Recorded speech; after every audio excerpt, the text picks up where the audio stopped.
Sweet. All right, let's get going. Got another Q&A here with Jim and Jim.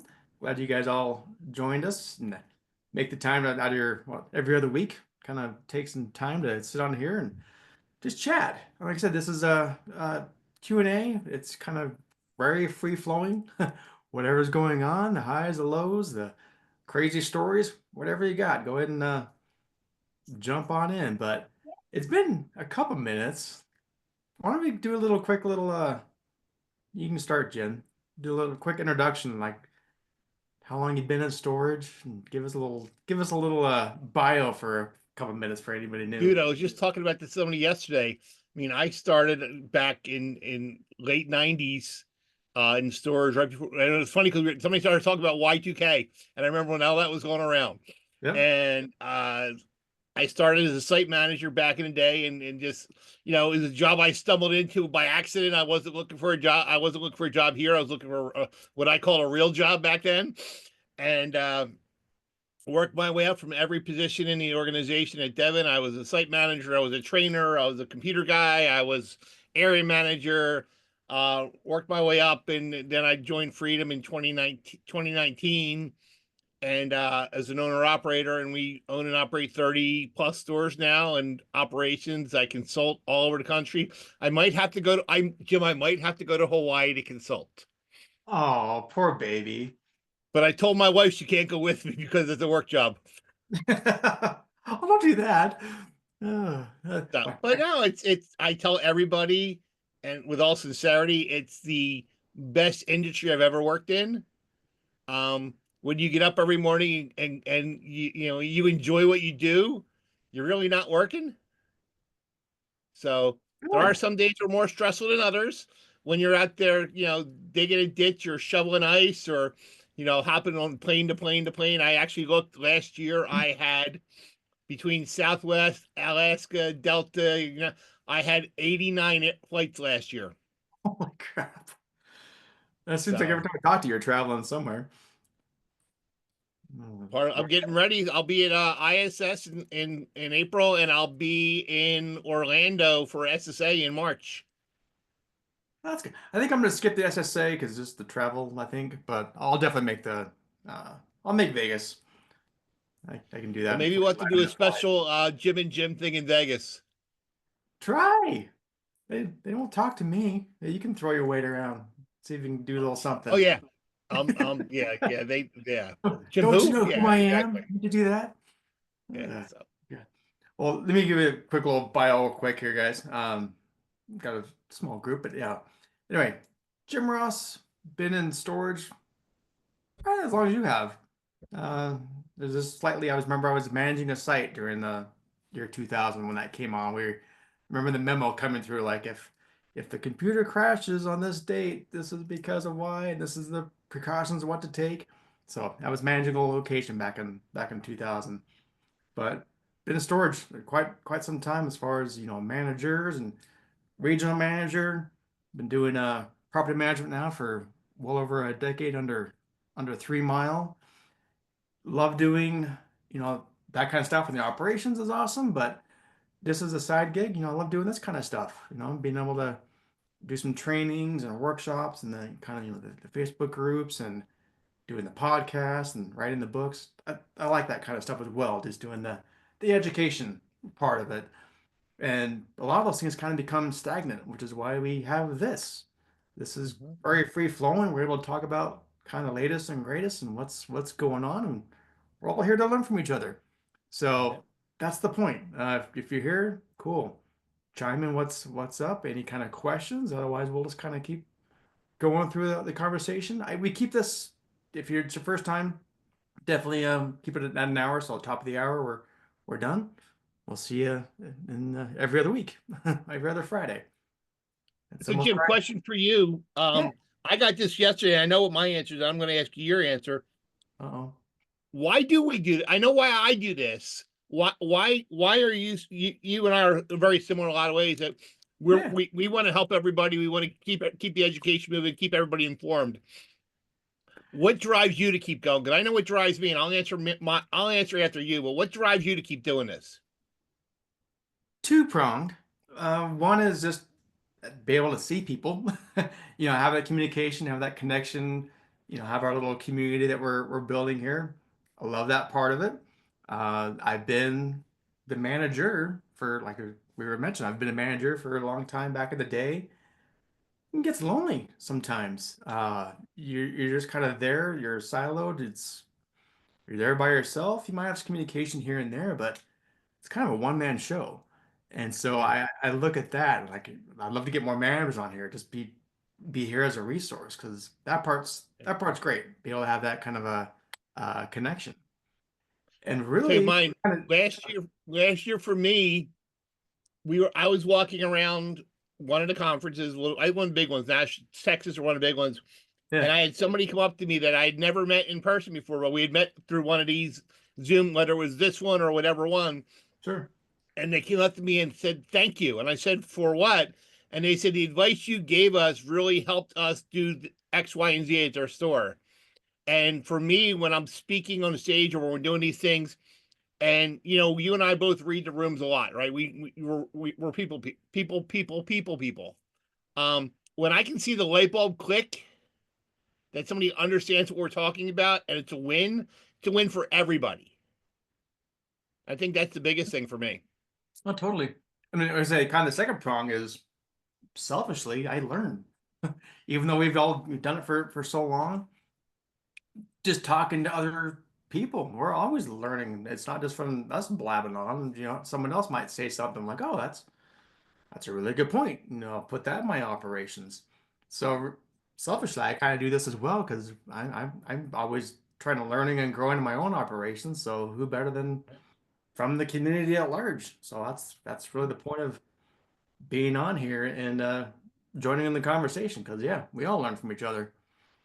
You're right. Every time I go to a conference, I pick something up. Every time.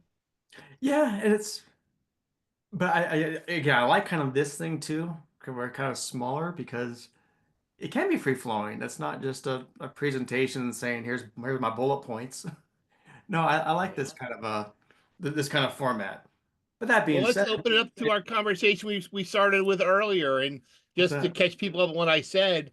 Um, I've been sitting here all morning going through auction folders because we got online auctions coming up this month. We got 30 Yep. plus stores, and going through the auction process. It's a tedious process. It's one we none of us like to do, but thank God we have partners out there like Late to Lean and our auction website company with Alana Ross and StorageAuctions.com that do a lot of the heavy lifting for us. And I'm just curious, out there in the room, how many of you guys are using partners like those to help you facilitate your auctions? Because I'll give you a funny one. I just looked at one picture, Jim. The picture is a box with a couple bags in it and a suitcase that's closed. And I know people would say, well, just throw it away. And I'm like, no, I'm going to take it to the auction. I'm going to take it all the way through the process.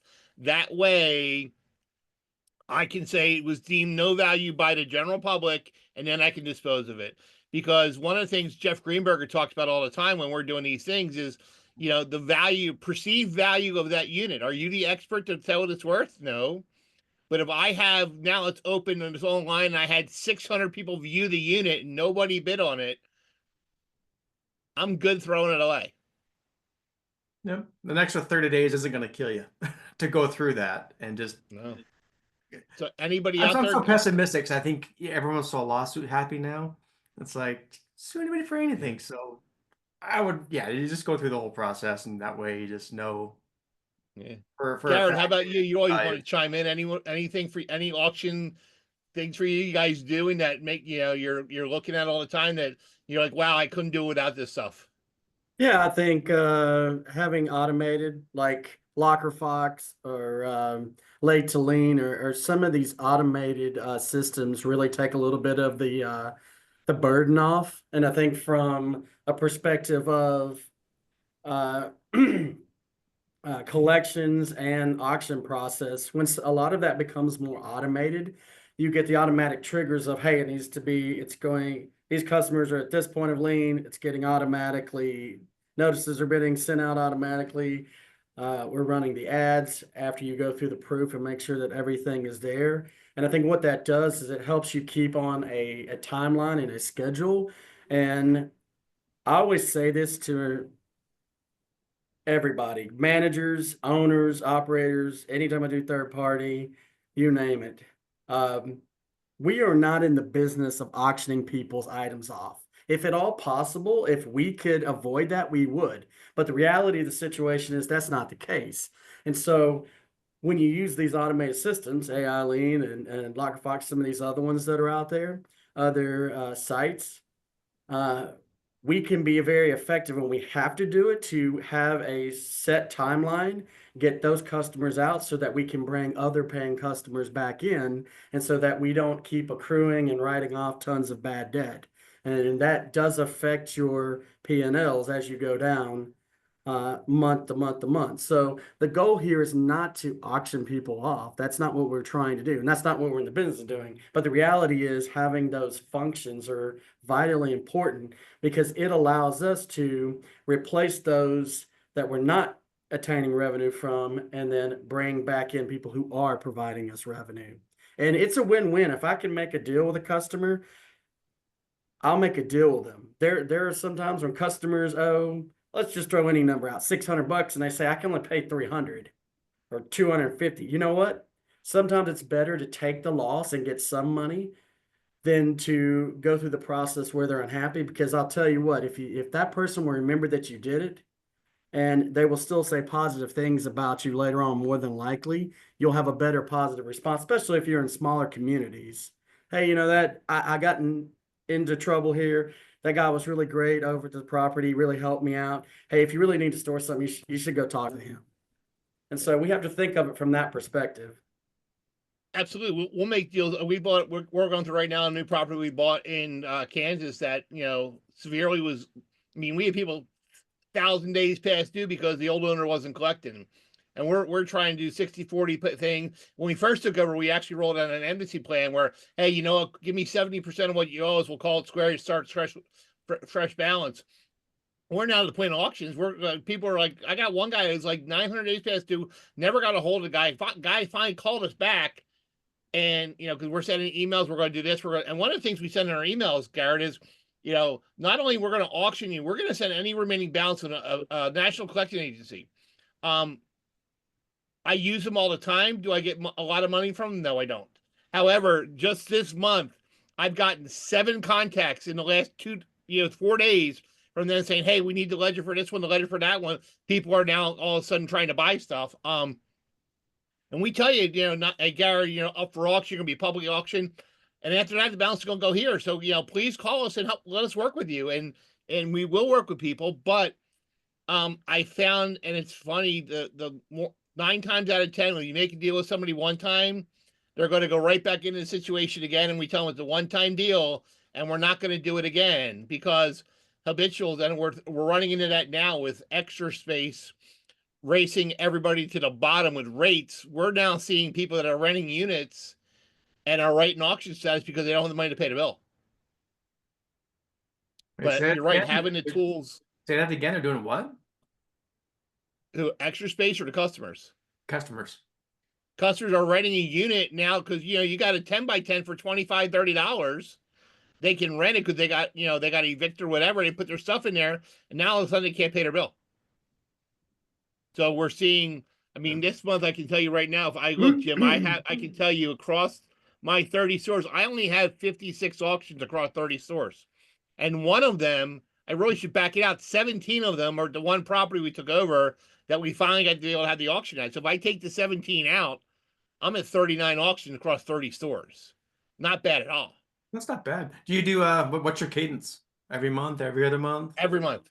Every month. What we do, we when we signed up with Late to Lean, what I do is I have a calendar set that I give. Okay, these are the auction dates we want to have for 2025, and I give them that so the managers know every month we're having an auction. Whether it's 1 unit, 2, and again, the nice thing about online, with only 1 unit, you can still have an auction. Yeah. And we found that some of the stores that I have a store in North Carolina that I have an auction like every 4 months. But when I have it, we actually do sell it because we had the online auction take care of it for us. Oh, that's perfect. And what's some may have a question on this, and specifically like for late to lean, since that's who you use. What specifically is their purpose? How are they assisting you? That you can Well, do I mean, you can do on your own, let's put it that way. that you can that I can't do on my own. There's nothing that they're doing for me that I can't do on my own. However, when they're sending their letters out, okay, they're, our letters come out from us. And Jim, back in the day, we talked about, our early days, right? When I was sending out lien letters when I was as a manager, I actually sent them out on colored paper in the envelope to draw a little bit more attention to the letter, because most people see a letter from from your store, they're just going to toss it in trash. But a colored letter is maybe something different. They're sending out the letters, and so it's coming from a different remittance address. It's a more of like a legal collection type thing. So we're seeing more people call when they get the letters. The other thing for us is they're indemnifying us up to $1 million if there's a bad file. But I also had them do my ads for me. So I know every month my ad is placed, the ad's taken care of. I'm not worried about the paper forgot to run it. We didn't pay the bill. And I can look right in late to lean, and I can show you that, hey, this is my ad. If I go in here and look, let me just show you one here real quick. Chambersburg advertisements. Let me share this screen here real quick, Jim. This is what I see online. That, hey, here's the company, here's the paper, here's the dates, here's the date it ran, here's how much it costs, here's the ad it was submitted. I know it's done.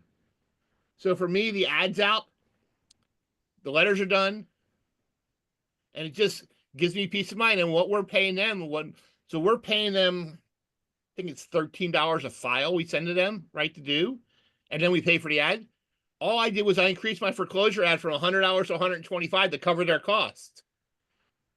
But for me, it's worth it. That piece of the pie, that legal piece of the pie, they will also do. They will also do military checks for you if you have military stuff. There's a lot of things they can do for you, but just having that peace of mind behind them, that, hey, when it gets to this point in time, I mean, how many times, Jim, have we done an audit where the manager didn't send a letter out on time? Oh yeah, yep, doesn't trigger and go off, yep. And so So yeah, it's about $13 per unit. 13, I think it's 12, 13, 15, somewhere in that range. It's reasonable. And all I did was change my lien fee by $25 to cover the cost of late to lien. So yeah, realistically, it's not costing me anything.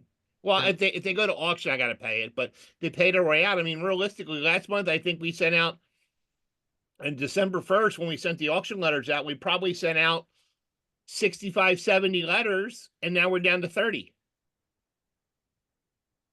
Perfect.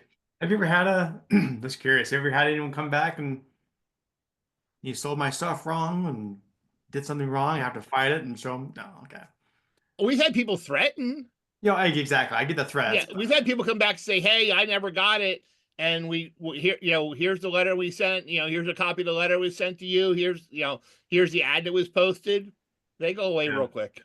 Yep. I was curious about that. But Gary's point's right. We're not in the business of selling all units. I want my unit back, dude. We're going to do everything we can. And by the time you've gone to auction, you've had a crap load of contact from us, whether it's an email, text, phone call, calling your alternate contact. That's one thing that I like to talk about, is how many of us actually grab an alternate contact from somebody when they run a unit. That way you have another person to reach out to. Yeah. More contacts. Is it required for you, Jim, alternate? Yep. I mean, half the time they just put a dash just to move on to the next field, but I do have as a requirement to ask for an alternate contact.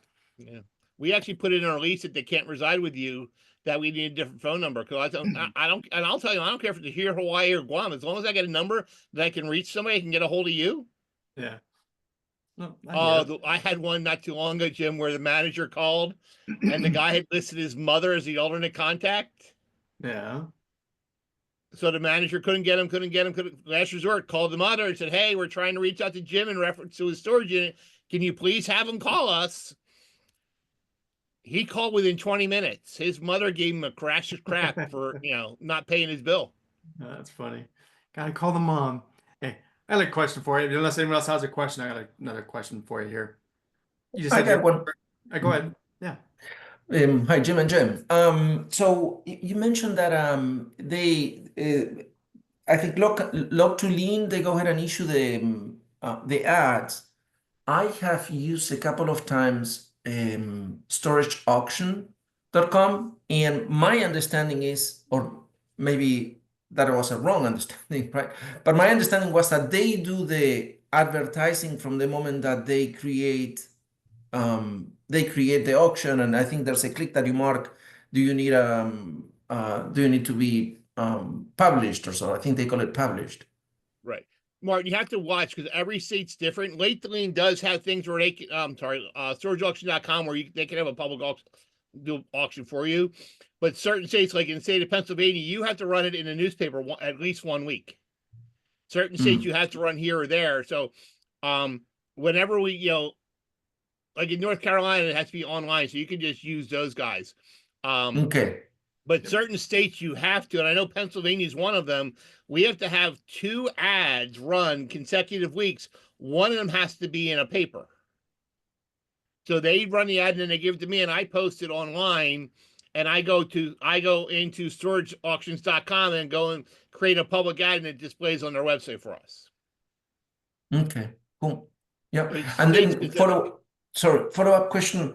Do you have any recommendation for a collection agency for whatever is remaining that was not recovered on the auction, so that we can I use one called Collection Bureau of America based in California. Jim, I will find and I'll drop it in the chat. Find the link. Yeah. I'll find the link for them. But yeah, I use them because they are in all states. Collection Bureau. Hold on, let me see if I can find it real quick here.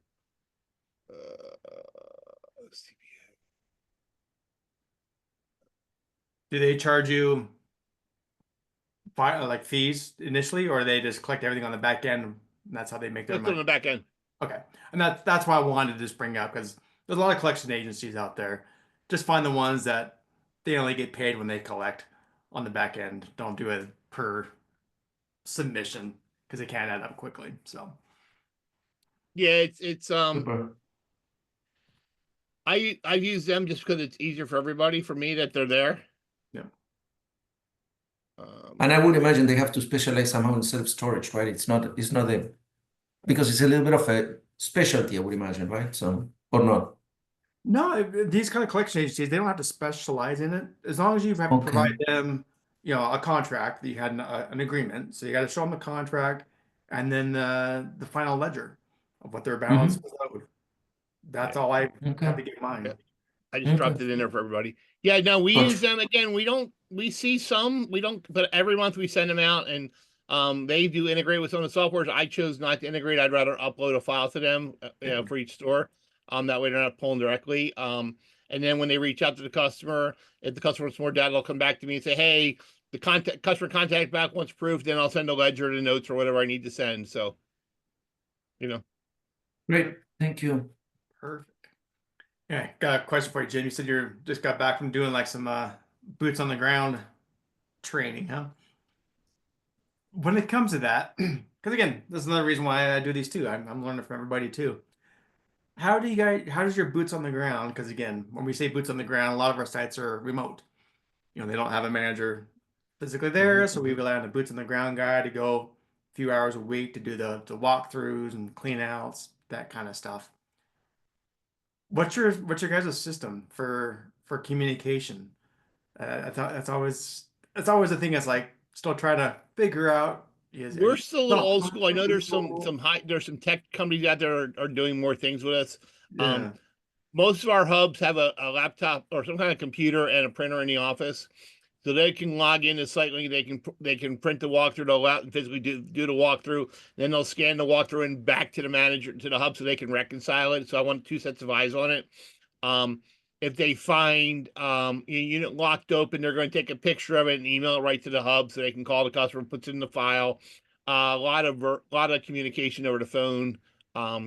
We don't like a lot of text messaging because if you're texting one person or somebody else, so we make sure email back and forth to each other.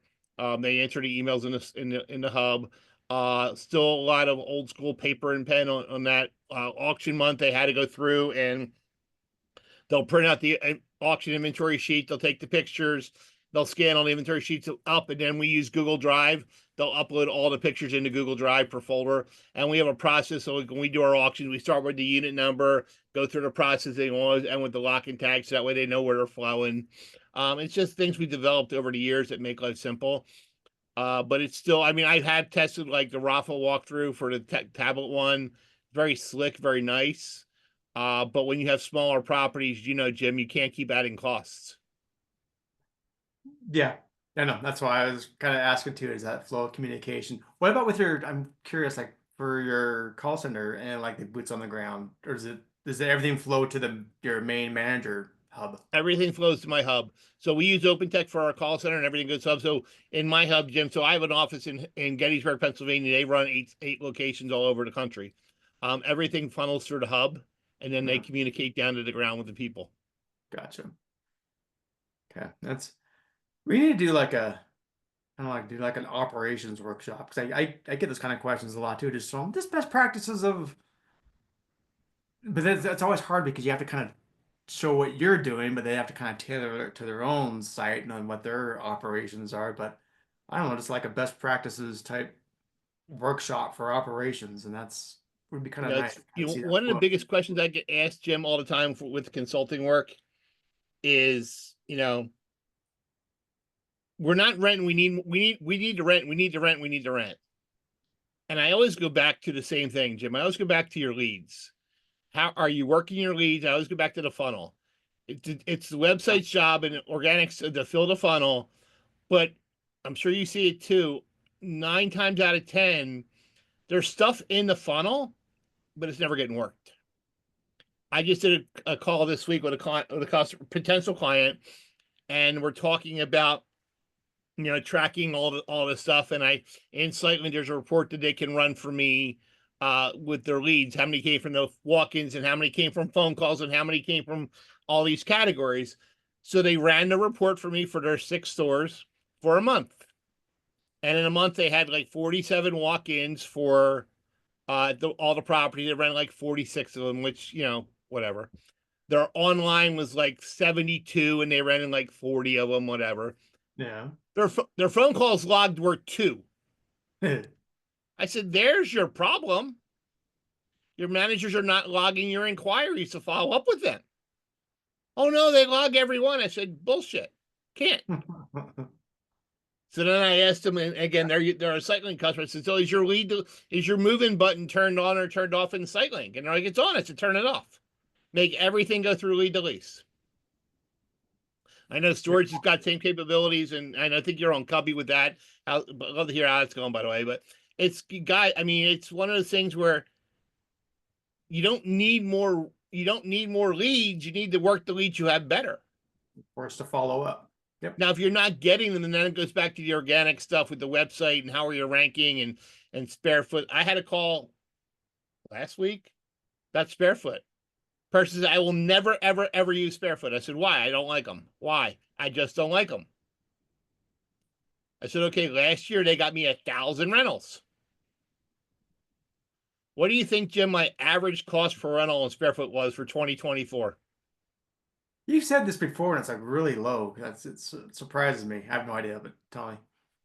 This year was $128.47 per rental. That's crazy. That's crazy. So would you spend that? Sure. Every day of the week. And I said, that's guaranteed rental. That's not a click. And so I have people saying, oh, I pay for all these paper ads and all that. I'm like, okay, then why aren't you using Sparefoot where it's pay per action? Well, I don't want to give them money. What's the principle of it? They don't want to feed the beast. And I showed them some stats, and let me see if I can see real quick here. Okay. You know me, Jim. I'll share anything. I don't care. Why do we do this?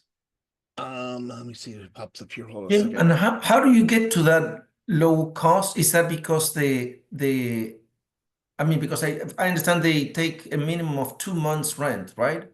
It So that depends is on where you're at. Depends on your rates. It's all based on rates, right? right, So right. So a lower rate, but it's still 2 months for the yeah. initial rate. Yeah, right. So here you go, Jim. I'm just going to make this a little bigger so you can see it. In 2024, we had 3,675 rentals. 928 of them came directly from my website. Did 2,000 in rental completions, right? But online here, I had 955 total spare foot rentals. Accounted for 26% of all my rentals last year, and 1,449. So 40% of my rentals started on my website some way, whether it's a phone call, reservation, whatever. So if I'm talking to an owner, Garrett, I'm going to pick you because you're top corner. If I said to you, 26% of your rentals will come from spare foot if you use it properly, would you use it? Absolutely. I've actually had this conversation with an owner before about what percentage of their rentals actually are generating from spare foot versus what their actual throughput is, or their funnel flow of total rentals to or reservations to conversions. And yeah, if 25% of my overall rentals are coming out of spare foot, then the answer to that is yes.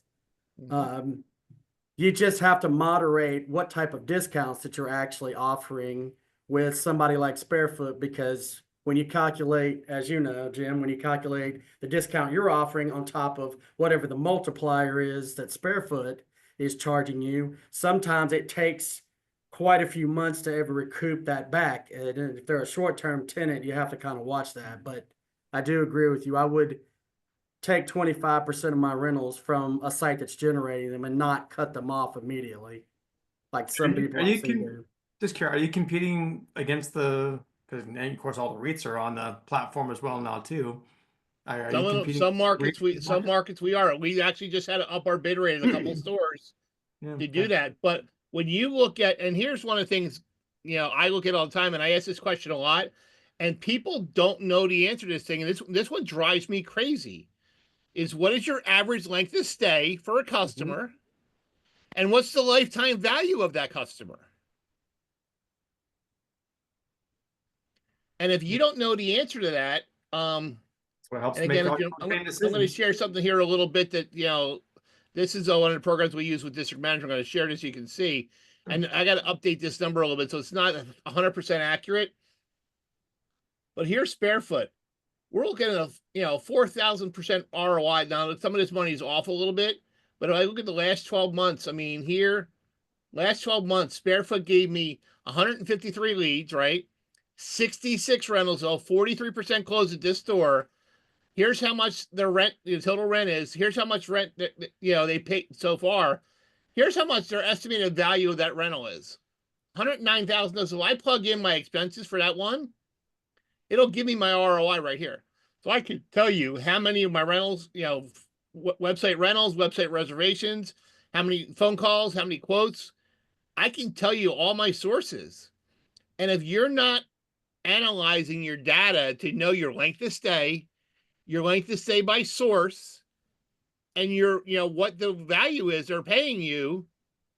I did it for an owner of a property. We had Sparefoot on it, and he hated it and wanted it off. So I took it off, and his rents went down, and we went back and looked, and I showed him that his ROI on Sparefoot for people who were still in-house were 327%. No, and that took into account what we paid them and how much they paid us. And you can do that through all these reports in the databases. Everyone's a little different, but you can know that if Martin has came from Sparefoot and he's been here for 10 months and he's paid me $11,000, and all in for his unit it cost me $250 for the Sparefoot rental. Is that worth it? Now you're going to have people who move in and move out, in 3 months. It's always going to happen, no matter where they come from. But if you can look at your averages and say, I'm going to get an average of $1,000 rental, and I'm going to give $200 up for it, $800. I mean, do the math. Mm-hmm. That's when it comes to a lot of that times you just have to show them in black and white the numbers to make But it the thing is, most people don't. I mean, I just did a job in up in the Northeast, and they hired me. I came in. I sat there with 9 managers. Anybody here know their length of stay for their things? And they're like, no, no, no. I went through it. I knew them all because I ran the report, so I knew it. One store was averaging 19.5 month length of stay. Dang. That's crazy. I mean, it's Yeah. coming down. I mean, it went through the roof during COVID. It's coming back down now. Still 19 months is amazing. So I'll take And it how all many day rate increases do you think they got in 19 months, Jim? long. Probably 0 if you phrased it that way. Yeah. Yep. Hey, speaking of I rate would have increase, done 4. I got a question for you and for the group. This just came up on a call I had this morning. Looking at taking over a property. It's kind of funky. It's not your traditional storage, 10 by 10s, 10 by 20s, all that kind of stuff. It's more warehouse space, frankly. 90-foot units, things like that. And same kind of thing. The old owner has not raised rates forever. And so it's kind of a moving target, like what to raise rates to. So I was thinking of this, and tell me if this is ethically correct or not. We'll see. What I was thinking of, rather than just being, okay, we're gonna raise your rate double, and then this hopefully you stay, kind of testing the market to see if there's actually demand for these kind of odd, large sizes. I'll put it on the website. I'll list it, that kind of thing, trying to just build a wait list. What do See you if mean? there's What demand size, before I Jim? raise rates. What's that? What size are they? The one that comes to mind literally just happened like on a call like an hour ago. It was a 90-foot unit. I forget the width, but just picture like a warehouse type space. So that was my mentality. Is like, well, maybe I should just list it and act like we have the spaces just to gauge demand before we Mm-hmm. jump this guy's rates and have him just move out and then have it sit there vacant for 6 months. Yeah. I don't know. We've done that. We have all our units online. We actually just had a 1,500 square foot unit at our Route 30 store go to auction. Guy had been there 20 years. He said, I don't want it no more. Oh, Right. And we're like, what we're gonna do? And the owner said to himself, he posted on Facebook Marketplace, the warehouse. Within an hour, he had somebody call, and within 2 hours, it was rented. seriously? Wow. Huh. Okay. So that's what I'll do. Like that's what I said. I was going to list it not just on the website, but I'll list it in places like that because just got to No, he gauge. did it. All right. So, again, we all know storage backwards and forwards, and half the time we're just like, we'll be fine, raise the rates, but it's a little bit funkier when you talk about these kind of warehouse type spaces. Well, the other part, Jim, realistically, is if in that scenario, I would probably do a little research myself to see what is around available right now. Oh, sure. To Yeah. know that, hey, Garrett's in a unit that's he's 40% below street rate, and I know there's nothing in the market anywhere near rates, that if I raised him 40%, he's still not going to go nowhere. Yep. Because I've already done the research saying there's nothing available.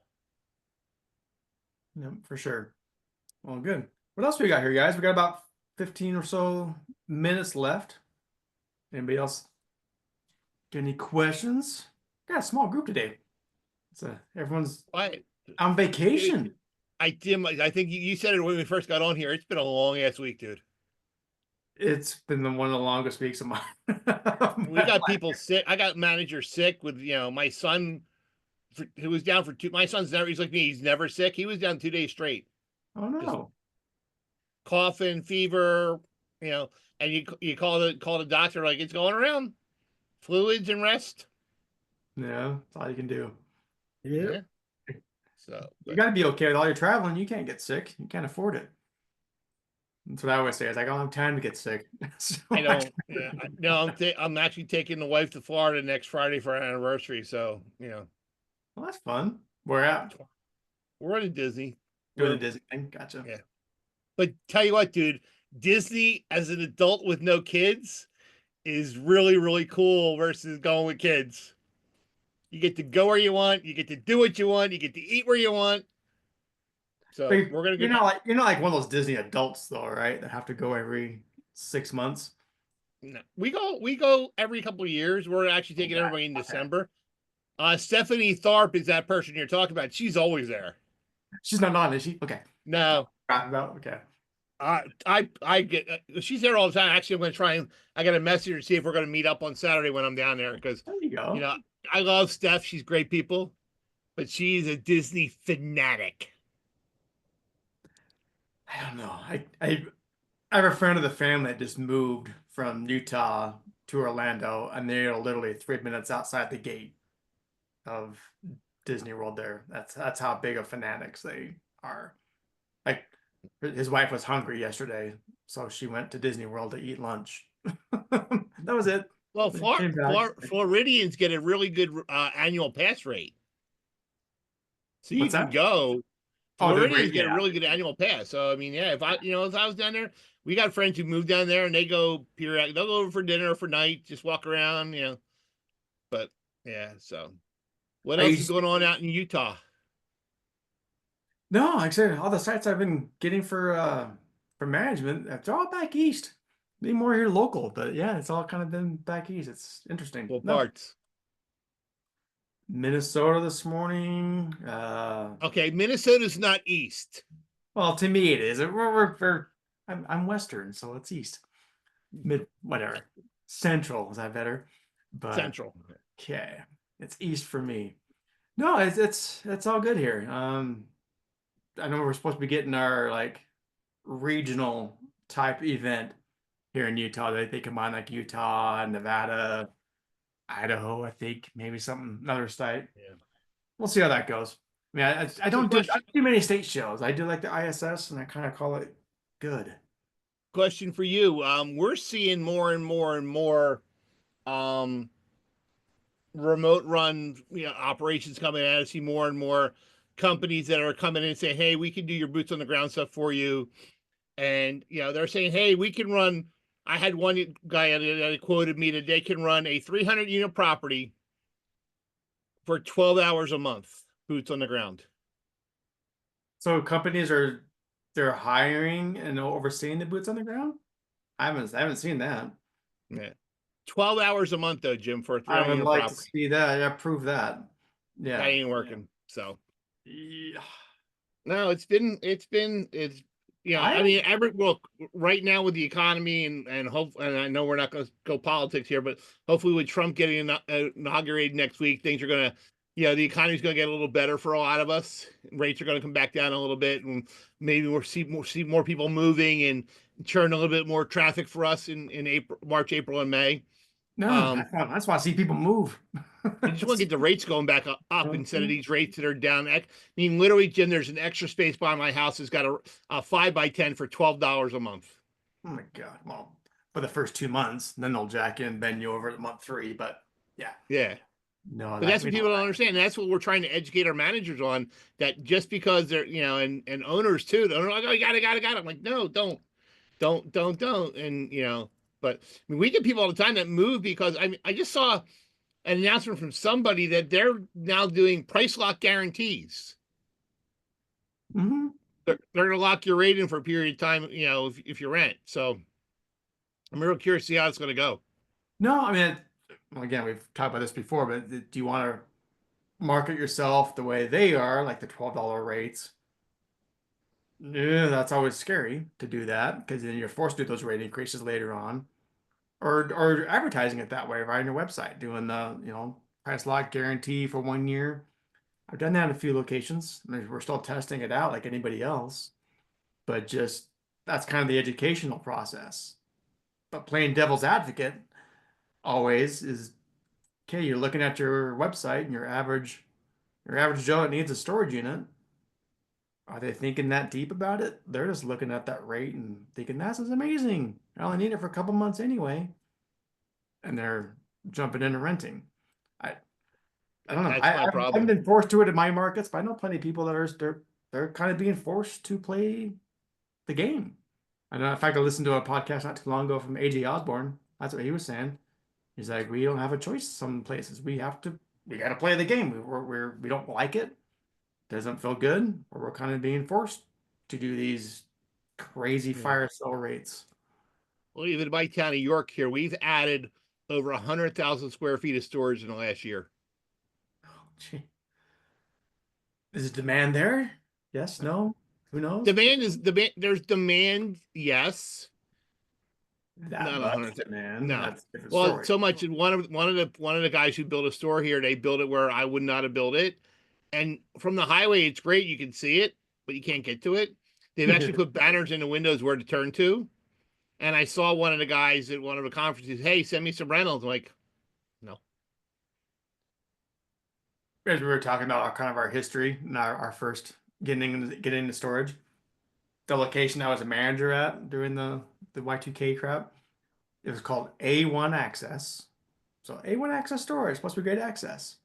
No, you had to go on a frontage road, take an overpass over the freeway, land on another frontage road, go down this dark, non-lit frontage road for about a mile and a half, and we were at the dead end of this road. It was like the last thing of ever being A1 access. I flipped it. Like when I would talk to people, again, I always try to flip things and make it a positive. I would just tell everybody we're the most secure site around because to get in and out, yeah, we're kind of like almost like a fortress style. But once you're here, you'll love it. And we rented Mhm. out, fantastically. But yeah, it was ironically named the A1 access.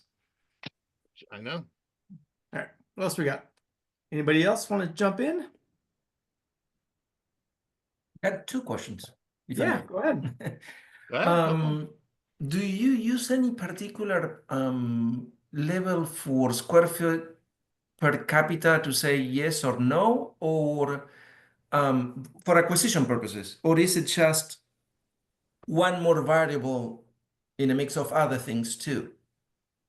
How rigid are you about that if you use it? Yeah, what you got, Jim? I stay out of the acquisitions. I just operate them after they come on board. So Well, yeah. that's kind of me as well, dude. I stay out of it, and I look at some of the things I look at is when I get asked to be part of it is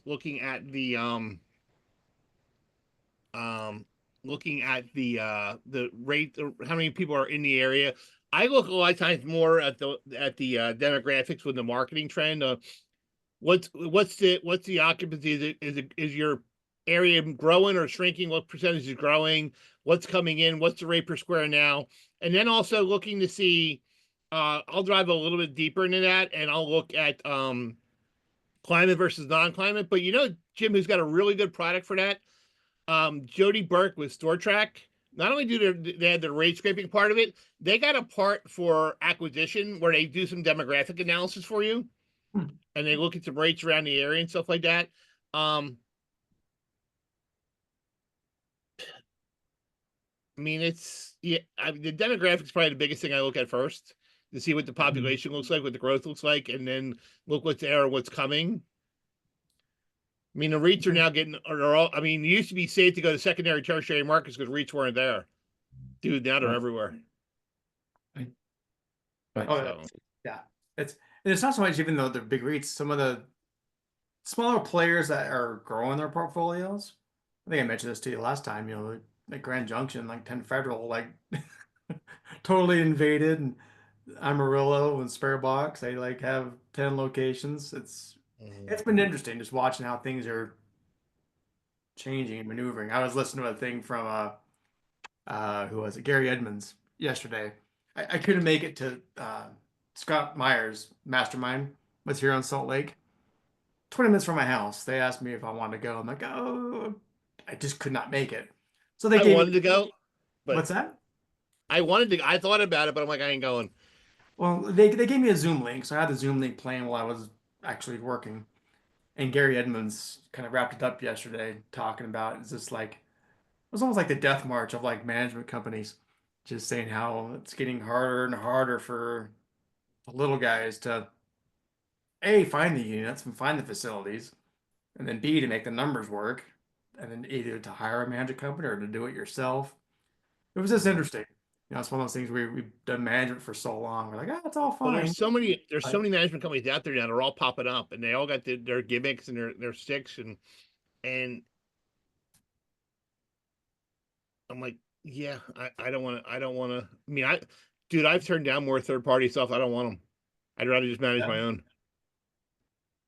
because it's as an old boss of mine used to say with third party, it's not if you get fired, it's when. Oh, totally. It's a revolving door. It is.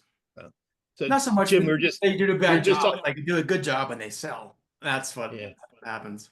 We were just talking about Sparefoot, so I went back in real quick and plugged my costs in for one store last year. 274% ROI on Sparefoot last year.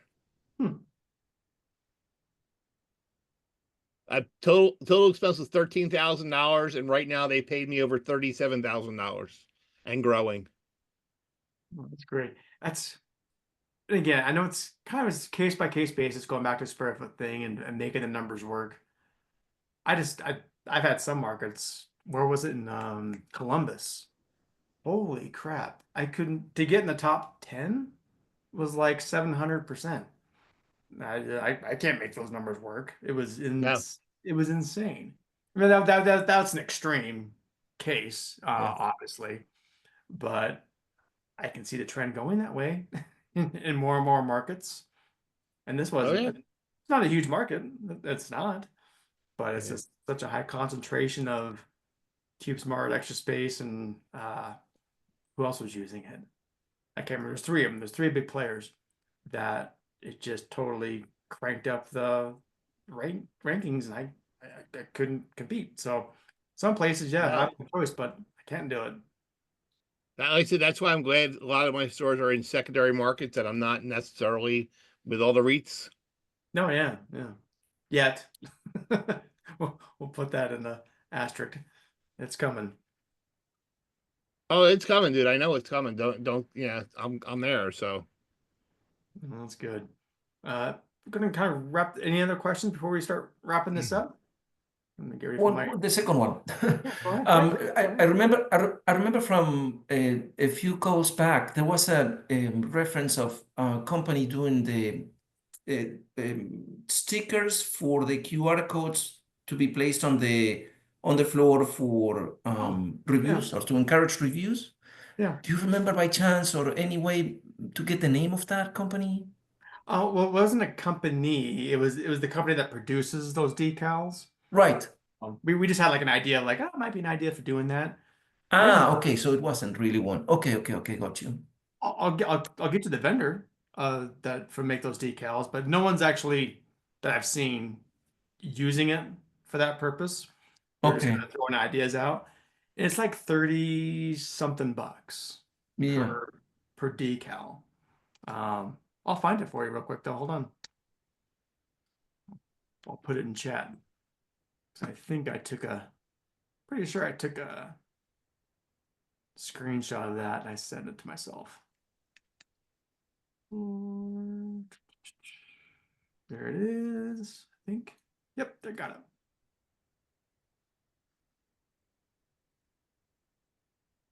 All right, look in the chat here. Go ahead and click on it. Otherwise, it's going to go away when we end this. So you click on that and open it up. Oh, I got you. Okay. Yeah. Super. Thank you. Yeah, and that's kind of going back to what I was thinking about before, of kind of like an operations type workshop. I've Yeah. shown that kind of stuff with ideas for reviews and for signage and just kind of that Yeah. flow of from rental and kind of watching that customer journey from rental while they're there to the move out and showcasing that kind of stuff. Some real world examples. So anyway, something I'm working on, but not yet. I got to get through this week. But I think it'd be kind of fun to be able to showcase that and all this. I'm trying to build more in the Facebook group of putting this kind of stuff in there and those kind of workshops. In fact, I'll might as well put that in the chat as well before we hang up here. yeah. I think I I think it's a have. great idea. The only comment I'll ever give on reviews is you got to keep asking for it. They got to be front and center, and they got to be asked for. They got to be recent and relevant and responded to All right. constantly. anyway, put it in that Facebook group there. Gonna start doing more. Yeah. So some of the workshops and stuff like that. So if you're not a member, cool. Click that and we'll get you in there. All right, let's wrap this up. I'm gonna jump on got an AI call. You know, every Friday we do like an AI kind of thing for an hour and kind of nerd out on that kind of stuff. So I think I'll go grab some lunch. My wife made homemade chicken noodle soup this week, so I think I'm gonna take some preventative penicillin and I was gonna say, have some soup. take the soup, take your vitamin C, lock yourself in a bubble, don't get Yeah, sick. exactly. So, All right, all right, guys, everybody have a good one. Mix your alcohol with it. Thank you. After the week Good we've had, weekend. we'll Yeah. make it double. All right, take care, man. See you guys. Bye-bye.